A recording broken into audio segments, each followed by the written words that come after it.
La crisis sanitaria empeora en América Latina. Brasil registró este martes su peor cifra de fallecimientos con casi 2.000 muertes y un repunte en las hospitalizaciones. Y Paraguay está en alerta roja por más de 2.100 nuevos contagios, su mayor pico desde el inicio de la pandemia, y con protestas contra el manejo de la emergencia. En Minneapolis, Estados Unidos, avanza la selección de miembros del jurado para el juicio contra Derek Chauvin, el ex policía que ahogó hasta la muerte al afroamericano George Floyd el año pasado. Se espera que la elección de los 12 jurados tome 3 semanas y que el juicio se abra el 29 de marzo. Y a 10 años del desastre en la central nuclear de Fukushima, la ONU publicó un nuevo estudio que señala que los efectos en la salud debido a la radiactividad no son demostrables y asegura que la subida de casos de cáncer de tiroides entre los jóvenes se debe a otros factores. El gobierno nipón sigue investigando sus efectos. Tenemos análisis. Regresamos con ustedes para actualizar la información más importante de América Latina y del mundo. Iniciamos el informativo con COVID-19 en América del Sur. Brasil vive el peor momento de la pandemia tras registrar un nuevo récord diario de muertes con 1.972 víctimas y advierte del grave repunte en las hospitalizaciones. Mientras tanto, Paraguay decretó la alerta roja sanitaria al registrar en una sola jornada el mayor número de nuevos positivos. Especialistas en salud de este país señalan que la variante brasileña estaría circulando en su territorio. Por esa misma razón, Argentina considera aplicar restricciones fronterizas ante la variante. Paraguay entra en alerta roja sanitaria. El gobierno decidió imponer la medida luego de que el martes se registrara la cifra más alta de contagios de toda la pandemia, con 2.125 casos en un solo día. Paraguay se encuentra en estos momentos en el nivel de alerta roja sanitaria, debido al aumento sostenido y récord de contagios de COVID-19 registrados en los últimos días, por lo que se ruega encarecidamente a la población tener conciencia y evitar situaciones que puedan poner en riesgo la salud individual y colectiva. Y es que las autoridades sanitarias señalan que las multitudinarias protestas en contra del gobierno pueden incrementar los contagios. Las manifestaciones llevan 5 días consecutivos y forzaron la salida de 4 ministros. En Brasil, la pandemia tampoco da tregua. El martes fue el día con más muertos por coronavirus, al contabilizar 1.972 fallecimientos en 24 horas. Además, la agencia oficial Fiocruz, especializada en tecnología de la salud, también advirtió un grave repunte de las hospitalizaciones. Ante la situación extremadamente crítica de las tasas de ocupación de las camas de UCI COVID, que indican sobrecarga e incluso colapso de los sistemas de salud, los investigadores refuerzan en el boletín la necesidad de ampliar y fortalecer las medidas no farmacológicas que involucran la distancia física y social, uso de mascarillas e higiene de manos. En el país vecino, Argentina, la principal preocupación es por cuenta de la variante brasileña. El ministro de Salud de la provincia de Buenos Aires dijo que el Consejo Nacional de Salud discutirá la posibilidad de restringir más la frontera con Brasil. De aplicarse, las medidas podrían comenzar a partir del 12 de marzo. Mientras tanto, Chile se convirtió en el país que más rápidamente vacuna a sus habitantes. Our World Data de la Universidad de Oxford señala que en promedio el país austral está aplicando 1,08 dosis diarias por cada 100 habitantes. La información corresponde a los últimos 7 días. El ministro de Salud, Enrique París, habló de los datos y recordó que ya fueron inoculados casi 5 millones de ciudadanos desde diciembre. Hasta ahora, Israel era el país que venía liderando la inoculación de dosis con base en el promedio de los últimos 7 días. En el último recuento quedó en 1,03 dosis por cada 100 personas. La vacunación en los territorios palestinos no avanza. Mientras Israel ya ha inmunizado a cerca de un 40% de su población, Cisjordania y la Franja de Gaza viven una nueva oleada de COVID-19 y atraviesan un grave colapso hospitalario. Muchos palestinos critican que sus vecinos israelíes, que en un momento llegaron hasta a bloquear el envío de fármacos a los territorios palestinos, no donen más vacunas para acelerar la campaña de inoculación. Mar Romero tiene los detalles. En Israel abren los restaurantes y los bares. Más de la mitad de su población ha recibido al menos una inyección de la vacuna contra el COVID-19, en una de las campañas de inmunización más rápidas del planeta. Pero a la vez, en los vecinos territorios palestinos, regresaron las cuarentenas para tratar de frenar una nueva ola de contagios que tiene los hospitales colapsados. Actualmente la pandemia se ha extendido mucho en Cisjordania y la mayoría de instituciones médicas y hospitales están llenos de casos de COVID. Nuestro mayor problema es que tenemos 28 camas y todas están llenas. Entre Cisjordania y la Franja de Gaza solo se han recibido 34.700 dosis de vacunas para una población de 5,2 millones. Los palestinos acusan primero a la propia autoridad palestina por distribuir de manera desigual las vacunas y segundo a Israel por no responsabilizarse de estos territorios, que tienen una autonomía limitada y siguen ocupados. El gobierno israelí les donó unos pocos miles de vacunas y el lunes extendió su campaña de inmunización a los palestinos que se trasladan a Israel para trabajar, muchos en empleos precarios como la construcción. Estamos en una operación para vacunar a todos los trabajadores palestinos que trabajan en Israel y espero que todos vengan lo antes posible. La Administración Civil y el Ministerio de Salud están haciendo un gran esfuerzo para que esta operación tenga éxito.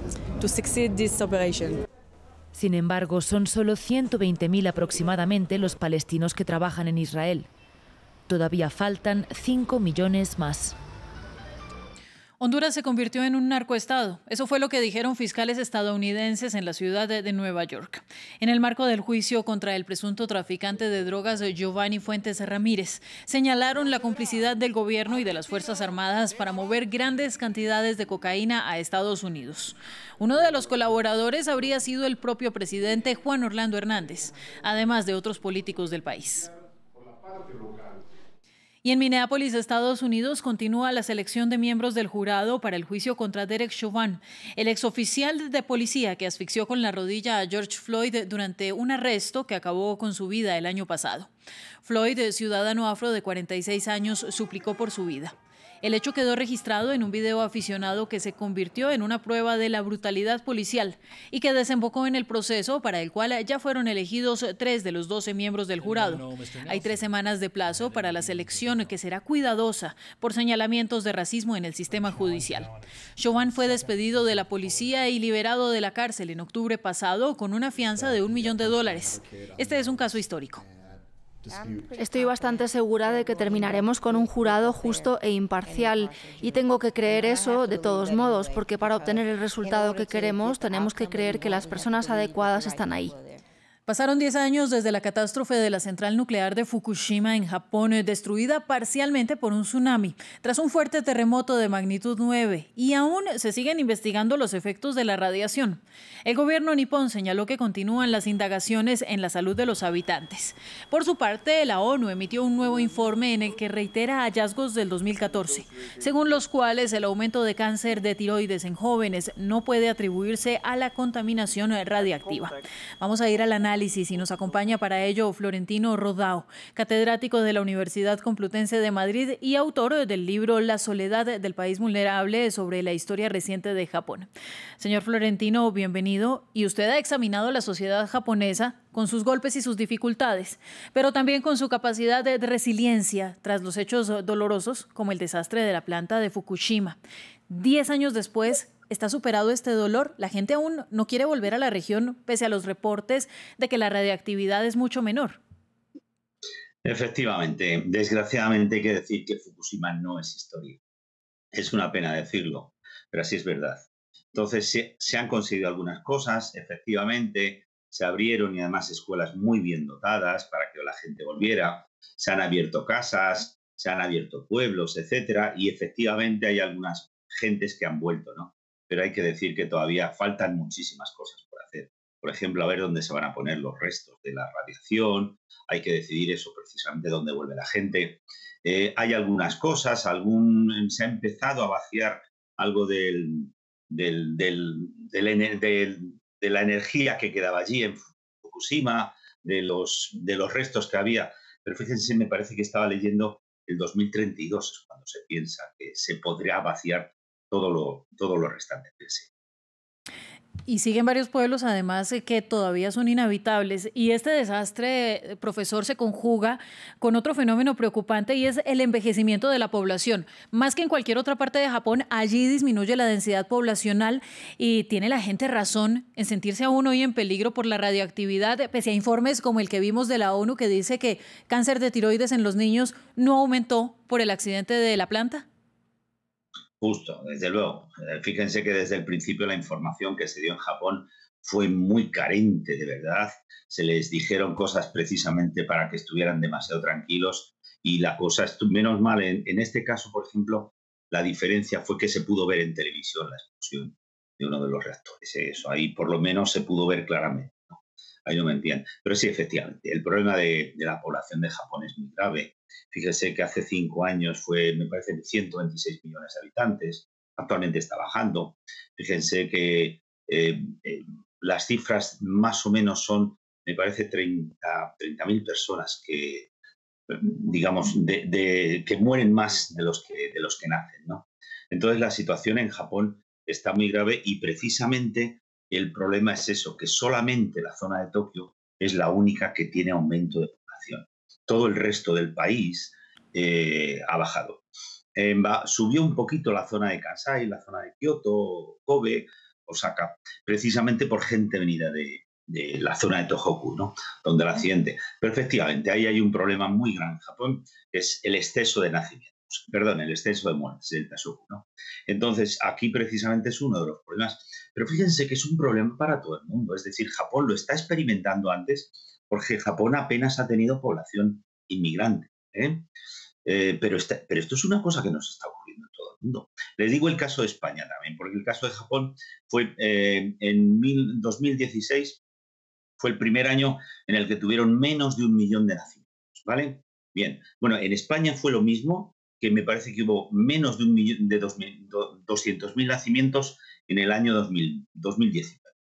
Pero claro, en España había ocurrido 20 años antes, en el año 1999, si no me equivoco, pero lo que pasa es que España con la emigración volvió a aumentar el número de nacimientos. ¿Qué ha ocurrido? Pues que los inmigrantes pues en un principio procrean más, pero luego dejan de procrear y vuelven y se hacen españoles como los demás, ¿no? Entonces, de nuevo, ahora la población española aumentó, los nacimientos aumentaron, pero han vuelto a declinar por debajo de los 200.000 gracias a eso. Bien, entonces fíjense, o sea, la situación es muy general, es una cosa que ocurre en todo el mundo, ¿eh? Pero que aún en Japón todavía no se logra superar. Muchísimas gracias por sus consideraciones y continuamos con más noticias. Aumenta la crisis política en Armenia, en el Cáucaso. Hoy el primer ministro Nikol Pashinyan anunció que considera legalmente destituido de su cargo al jefe del Estado Mayor de las Fuerzas Armadas, Onik Gasparian.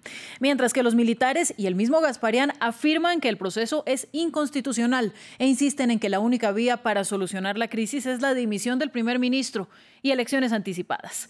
Pero, ¿qué llevó a esta crisis y por qué el descontento con la gestión de Pashinyan? Nuestra corresponsal en Ereván, Armenia, Beatriz Aslarian, nos amplía.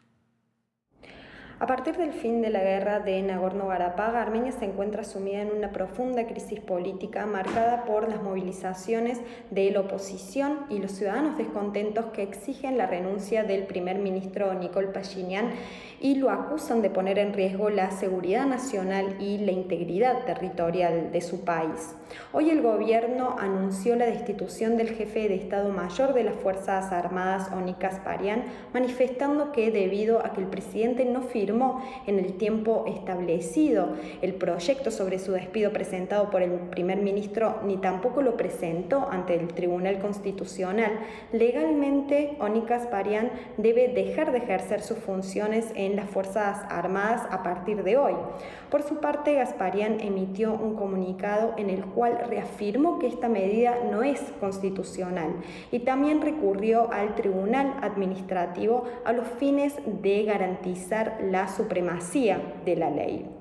El resto de las autoridades militares apoyaron este mensaje del jefe de Estado Mayor de las Fuerzas Armadas, aunque el gobierno ya nombró a su sucesor Artak Davtyan para que ocupe este cargo. Mientras tanto, continúan las movilizaciones por parte de la oposición, encabezadas por el Movimiento de Salvación de la Patria, en la sede de la Asamblea Nacional de Ereván. Esto es France 24.